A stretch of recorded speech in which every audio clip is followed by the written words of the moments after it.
atau disebut dengan kaum marginal itu. Ya kalau bukan kita ya siapa lagi? Kalau semuanya berkiprah ke yang glamor-glamor itu, pertanyaannya siapa yang membantu mereka bagi pencari-pencari keadilan orang-orang yang nggak mampu ini? Tapi bisa juga orang nyamar dari penampilan dia lusuh gitu kan? Bisa ketahuan nanti ujung ceritanya. Di tengah-tengah jalan perkara itu nanti ketahuan. Oke. Dan kita juga nggak mau melepas begitu saja kan, pasti kita intai juga. Dan juga ada satu lagi namanya Undang-Undang Bantuan Hukum. Bantuan hukum. Nah jadi di Undang-Undang Bantuan Hukum itu secara moral memang kita diwajibkan untuk menangani perkara-perkara bagi orang-orang yang tidak mampu. Ya. Lawyer itu bisa juga membantu kaum-kaum marginal. Benar. Sebenarnya. Benar. Banyak juga lawyer-lawyer yang masih punya hati nurani yang membantu kaum-kaum marginal tapi tidak terekspos oleh media, baik media sosial maupun media mainstream ya. Betul.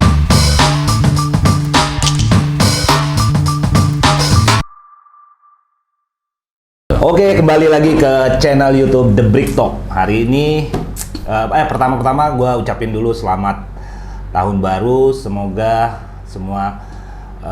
semuanya mempunyai harapan baru, mempunyai jalan yang baru lagi, yang lebih baik dari tahun-tahun sebelumnya kepada seluruh penonton. Amin. Nah, hari ini gue mau ngobrol dengan seorang lawyer juga dan pendiri dan pembina dari salah satu LBH, namanya LBH Kartika Nusantara ya Bang ya? Betul. Bang, itu kenapa namanya Kartika Nusantara Bang? Kayak tentara aja kan, kalau Kartika itu kan identik dengan Angkatan Darat ya? Iya. Identik ya, tapi nggak harus Angkatan Darat juga. Betul. Kartika itu kan artinya bintang. Nah bintang itu bukan milik Angkatan Darat, milik semua manusia. Iya. Kemudian tempatnya tinggi. Walaupun dia kecil, tetapi nggak bisa dijangkau manusia. Dia hanya bisa dilihat dari jauh.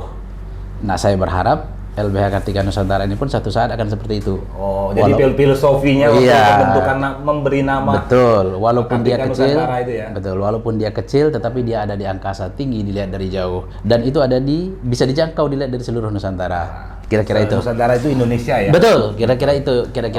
Itu Bang, filosofinya. hari ini gua terima kasih udah mau datang. Siap. Kita ngobrol-ngobrol. Hari ini kan ya bisa kita lihat lah di TV-TV itu lawyer itu identik dengan glamor. Siap. Hidup mewah. Siap. Terus pintar berbicara di Iya. depan media, semuanya lah. Siap. Pokoknya yang wah-wah itu kalau kita nyebutin lawyer, wah, lawyer Hetman Paris Hutapea umpamanya kan? Iya. Iya kan? Iya. Hotma Sitompul kayak gitu kan? Betul. Nah hari ini kita nggak usah ngomong bicara yang itu, tapi dari sisi lain seorang lawyer, yaitu lawyer itu bisa juga membantu kaum-kaum marginal. Benar. Sebenarnya. Benar. Banyak juga lawyer-lawyer yang masih punya hati nurani yang membantu kaum-kaum marginal tapi tidak terekspos oleh media, baik media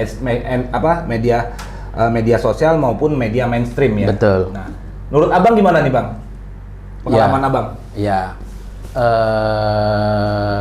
Kita sebagai lawyer, pegangan kita kan etika profesi, Kode kemudian etik ya? etika profesi, kemudian undang-undang advokat, dan juga ada satu lagi namanya Undang-Undang Bantuan Hukum. Bantuan hukum. Nah, jadi di Undang-Undang Bantuan Hukum itu secara moral memang kita diwajibkan untuk menangani perkara-perkara bagi orang-orang yang tidak mampu. Ya, atau disebut dengan kaum marginal itu. Ya kalau bukan kita ya siapa lagi? Kalau semuanya berkiprah ke yang glamor-glamor itu, pertanyaannya siapa yang membantu mereka bagi pencari-pencari keadilan orang-orang yang nggak mampu ini? Nah inilah panggilan hati kita untuk turun membantu mereka. Kira-kira itu. Tapi kalau biasanya Abang kan sering membantu nih kaum-kaum yang marginal lah. Betul. Ya, boleh dikatakan yang tidak mampu secara finansial untuk membayar lawyer ya. Itu ada standar bakunya nggak Bang? Ada standar, oh ini orang mampu dengan orang tidak mampu. Kan bisa dilihatnya, bisa diukurnya dari mana tuh Bang? Biasanya. Kalau secara formal, Ya. dasarnya surat keterangan tidak mampu. Kalau secara formal itu dari formalitasnya. Betul, dari kelurahan setempat. Nah, kalau secara de facto biasanya mata kita sendiri yang menilainya. Itu kelihatan dari tampilan, cara datang, cara berbicara. Ya kita bisa Berdasarkan jam terbang nanti kita sering bertemu, kita juga bisa baca ya. Bisa menilai. Tapi bisa juga orang nyamar dari penampilan dia lusuh gitu kan? Bisa ketahuan nanti ujung ceritanya. Di tengah-tengah jalan perkara itu nanti ketahuan.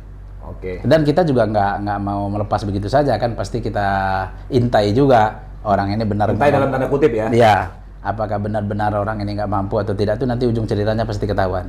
Oh, Tetapi formalitasnya, undang-undangnya adalah surat keterangan tidak mampu dari kelurahan. Itu kata kuncinya. Yes.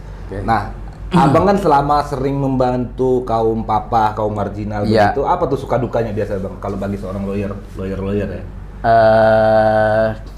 Sukanya dulu dah. Sukanya ada kebersamaan di situ. Iya. Kemudian seperti keluarga. Iya. Mereka menganggap kita seperti keluarga, ada kebersamaan, ada persaudaraan di situ. Dan sesuatu yang tidak ternilai dengan uang. Mungkin ada kepuasan batin Betul, juga. pasti ada Itu yang kepuasan. nggak Bisa dinilai dengan uang itu. Kalau dukanya apa tuh bang? Dukanya banyak, terutama tanda kutip kalau kita berhadapan dengan oknum-oknum aparat, biasanya dalam hal pidana, itu ya sedikit banyak ada hambatan, kira-kira begitu. Biasanya perkara-perkara yang abang suka bantu itu perkara-perkara apa aja tuh bang? Macam-macam, ada perkara perdata khususnya tanah, kemudian pidana juga iya. Non litigasi juga ada ya? Sering non litigasi, itu justru itu banyak. Jadi justru di non litigasi itu kita maksimalkan. Memaksimalkannya artinya kan berperkara itu kalau kita bicara keadilan, berperkara itu bukan bicara soal menang dan kalah. Betul. Tapi justru yang terbaik adalah ketika kita mampu mencegah terjadi. Iya, mampu mencegah terjadinya perkara. Nah, disitulah non litigasi itu dimaksimalkan. Dilihat kemungkinannya, oh ini masih bisa, ini kenapa mesti dilanjut, kira-kira begitu. Kalau sudah buntu ya apa boleh buat, kita naik. Iya. Gitu. Jadi perkara-perkara yang membutuhkan bantuan hukum itu bukan perkara-perkara litigasi aja yang kayak gugatan perdata, laporan polisi. Betul. Sebenarnya Betul. Tadi kata kayak abang bilang tadi, mencegah orang untuk berperkara sampai litigasi pun itu sudah bantuan hukum juga. Betul. Kan? Dengan memberikan advice-nya, nasihat-nasihatnya. Betul. Baik buruknya kalau sampai ke depan kan. Betul. Yang terpenting kan itu kliennya bang ya. Betul. Nah,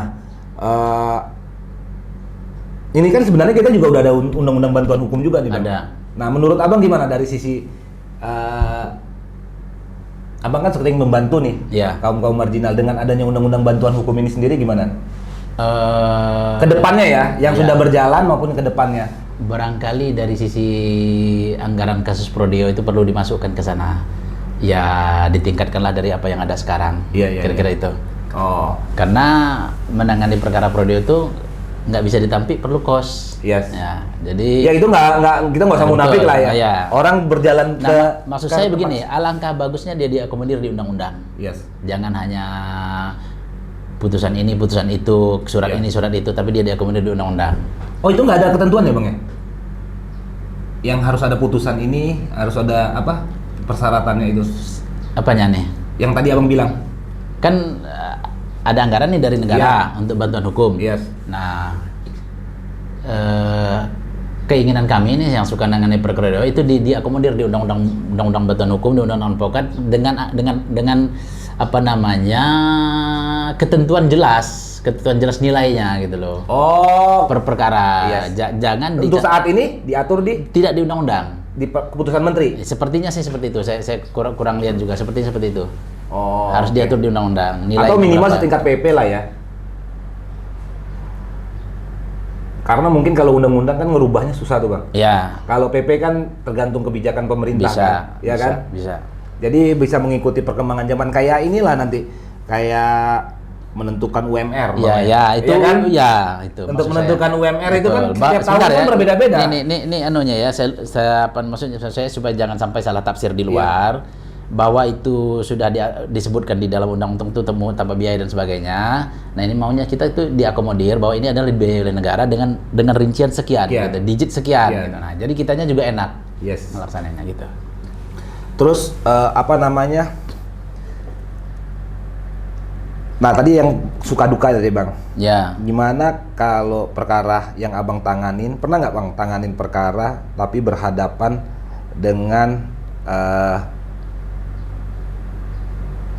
perusahaan umpamanya atau orang-orang yang punya pengaruh, tanda kutip kuat. Iya, tanda kutip kuat lah. Iya, sudah sering itu kita hadapi. Justru di LBH itu berhadapan dengan hal-hal seperti itu. Ketika orang itu nggak mampu, lawannya adalah raksasa, dia nggak punya duit, dia nggak punya backing, dia nggak punya siapa-siapa. Pertanyaannya kepada siapa dia mengadu? Yes. Nah itulah diperlukan orang-orang yang masih punya hati nurani untuk turun membantu mereka.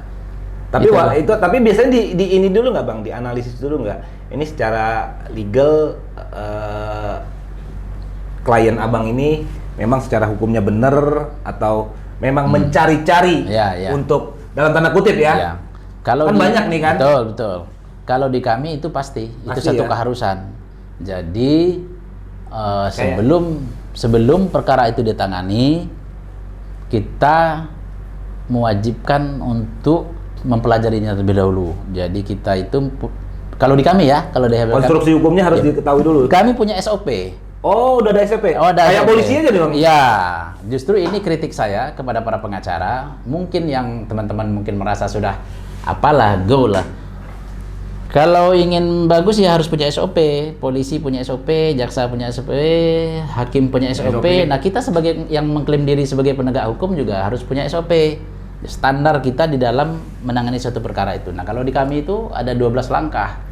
Rinciannya ada sekitar ratusan. Jadi memang di mapping betul, dipetakan dulu subjek, objek, pihak, kemudian unsur-unsurnya kalau dia pidana, alat buktinya apa, nah dihitung betul. Kalau sudah oke, baru kita putuskan sama klien, oke kita maju.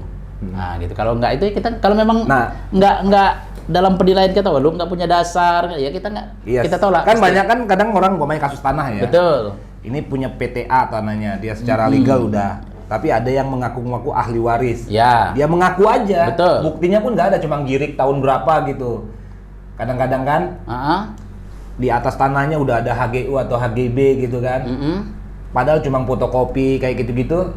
Itu kan harus dipelajarin dulu. Dipelajari dulu. Dianalisa kan. Betul. Jadi saya tidak mempersoalkan dia mengaku-ngaku, saya tidak mempersoalkan dia punya girik atau apa. Yang saya persoalkan di situ adalah seberapa kuat alat bukti yang dimiliki. Betul. Nah, kalau itu sepakat saya. Karena takarannya adalah ngelihat alat bukti lawan. Ya. Kalaupun lawan punya sertifikat, kita hanya punya girik. Kalau memang dalam pandangan kita didukung oleh alat bukti yang lain kuat, ada indikasi kuat, misalnya sertifikat ini, indikasi ya. Iya, dalam tanda kutip cacat, terbitnya cacat. Iya. Kenapa tidak? Yes, ya. Betul. Jadi gini. Kalau itu sepakat saya. Betul. Sekaligus juga saya sampaikan di sini ke masyarakat kalau memang ini benar ya. Iya. Sertifikat tanah itu adalah alat bukti paling sempurna. Namanya probatio plena. Kesempurnaannya tidak boleh dibantah lagi. Tidak boleh dibantah oleh penegak hukum, oleh hakim, oleh jaksa, oleh polisi, oleh pihak perbankan. Dia berlaku secara umum. Sepanjang pertama belum dibatalkan oleh pengadilan atau sepanjang tidak ada yang mempertentangkannya. Manakala sertifikat itu ada yang mempertentangkannya, maka kesempurnaannya itu terdegradasi. Menjadi kewajiban bagi orang yang mempertentangkannya itu untuk membuktikan ketidaksempurnaannya. Kalau dia terbukti, maka ini dapat dibatalkan. Nah, oke. Kembali lagi Bang, terakhir Bang, next yang SOP. Mungkin siapa yang paling, ini kan kalau Abang kan udah punya standar sendiri. Ada SOP 12 mungkin kedepannya harusnya organisasi ya. Betul. Yang membentuk itu ya. Betul. Jadi jangan kode etik aja kan. Betul. Jadi semua kan SOP kan hanya sebagai panduan sebenarnya kan. Justru di situ kata kuncinya. Panduan untuk dalam menangani suatu perkara. Betul. Biar kita juga nggak di keluar jalur ya. Betul. Keluar rel untuk dalam menangani perkara. Betul. Justru keinginan saya, harapan saya kepada induk organisasi dalam hal ini Peradi, ya membuat peraturan, entah itu sifatnya wajib ataukah sifatnya hanya himbauan, ya. Betul. Bisa diikuti, bisa tidak ya. Betul, menyampaikan kepada semua pengacara, semua kantor hukum, bikin SOP. Sehingga kalau perkara itu naik, memang betul-betul udah matang. Bukan berdasarkan kepada sifat subjektif yang penting ngegugat, sensasi, banyaklah kita lihat. Banyak. Tidak seperti itu, tapi betul-betul berdasarkan hasil kajian yang matang. Mirip polisi lah. Kenapa polisi mengadakan gelar perkara? Nah itu kan salah satu untuk menguji apakah orang ini layak dijadikan tersangka atau tidak.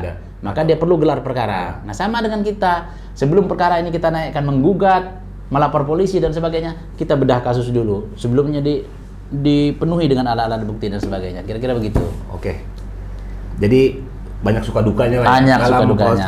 Dalam membela kaum marginal lah Bang ya. Ada hal yang tidak ternilai yaitu persaudaraan. Ya itu tadi, tapi kalau dari kesimpulan gua memang kalau kita membela perkara yang benar-benar orang membutuhkan tapi secara finansial dia tidak mampu. Itu ada kepuasan batin tersendiri. Betul. Dan menambah keluarga dan silaturahmi juga kalau dalam Islam ya Bang. Benar. Oke.